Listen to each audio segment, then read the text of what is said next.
Yeah, I'm Faye Fredericks with your top stories from ABC15 Arizona. America votes and a major shakeup for Republican leadership in Arizona. Party Chairman Jeff DeWitt stepping down today after Republican Senate candidate Carrie Lake released a recording of a conversation where Lake says DeWitt tried to bribe her to stay out of this year's Senate race.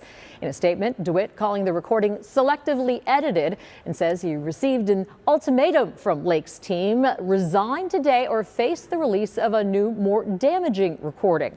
We're working to learn more about the incident and what's next for party leadership. That report ahead at 5.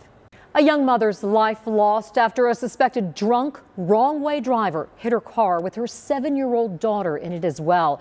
Her family now speaking with ABC15. That crash happened on the 60 in Apache Junction Saturday. 28-year-old Elizabeth McAloon died at the hospital. Her 7-year-old daughter now recovering at home. The two were coming home from church when a suspected drunk driver ran into them on the wrong side of the road. Elizabeth's cousin, who grew up with her, says she was selfless and loyal to her faith and family.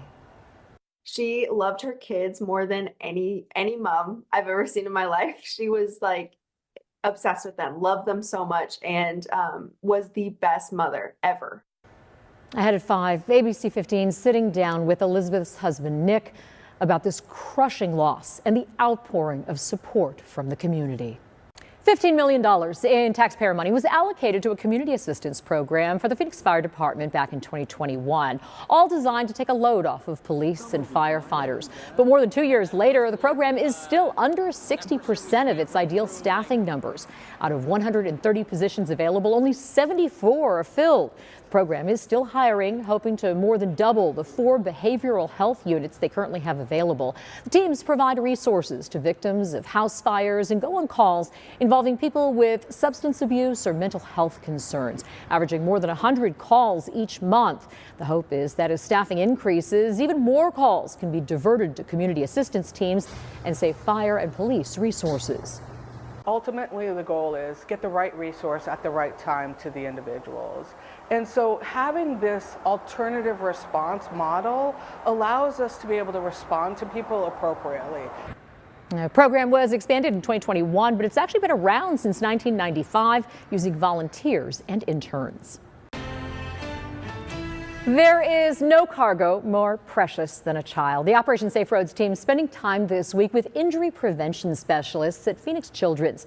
Our Megan Thompson, who is expecting herself, asking the team to check her family's car seat and car seat base. Blanca Villasenor went over everything with them to make sure their little one will be as safe as possible when he comes home from the hospital and everywhere in between. We get to also talk to patients here, families that are here after a car crash, and sometimes it's devastating hearing those stories that probably one simple, a good installation would probably have a different outcome. Yeah, Phoenix Children's tells ABC15 that at least 80% of car seats are not properly installed. Correct car seat use can reduce the risk of death by more than 70%. Car seat checks are completely free, and you can make a one-on-one appointment that fits your schedule. Call 602-933-3350. We also have information posted online at abc15.com/roads. Progress being made in Sin City ahead of the Super Bowl. A banner now up at Allegiant Stadium there in Las Vegas with the Super Bowl 58 right around the corner. We'll find out who will be playing in the big game this weekend. The Cardinals, we know, won't be making a Super Bowl appearance, but they are keeping head coach Jonathan Gannon busy during the offseason, spending some time in the sales office, cold calling fans and working on his sales pitch.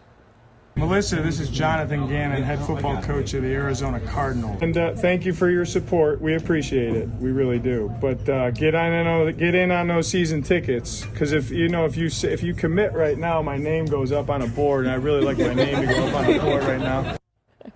And the sweet talking worked. Gannon making the sale, and yes, he did get his name up on that board. I'm Chief Meteorologist Amber Sellens, tracking your forecast and another storm system that is coming our way. This one moves through on Thursday with rain and snow mainly along and north of I-40. We could see some rain showers, though, in places like Prescott, and even a slight chance here in the valley to pick up some rain. The snow level with this one around 6,500 feet or so. Snow timing mainly in the afternoon and evening, with around an inch of snow in the forecast for Flagstaff throughout the day. Here in the valley, we do have a chance of some more fog in the morning and about a 10% 50% shot of isolated showers in the forecast tomorrow. Temperatures in the 50s in the morning, up to 66 around 4 p.m. and back down into the low 60s around 6 o'clock tomorrow evening. Now, with high pressure building in this weekend, the forecast is going to be warming up. The 70s are back starting Saturday, and we'll climb up to 77 early next week. Overnight lows are warming too. 40s for the next few nights, then up into the 50s as we head into Monday morning.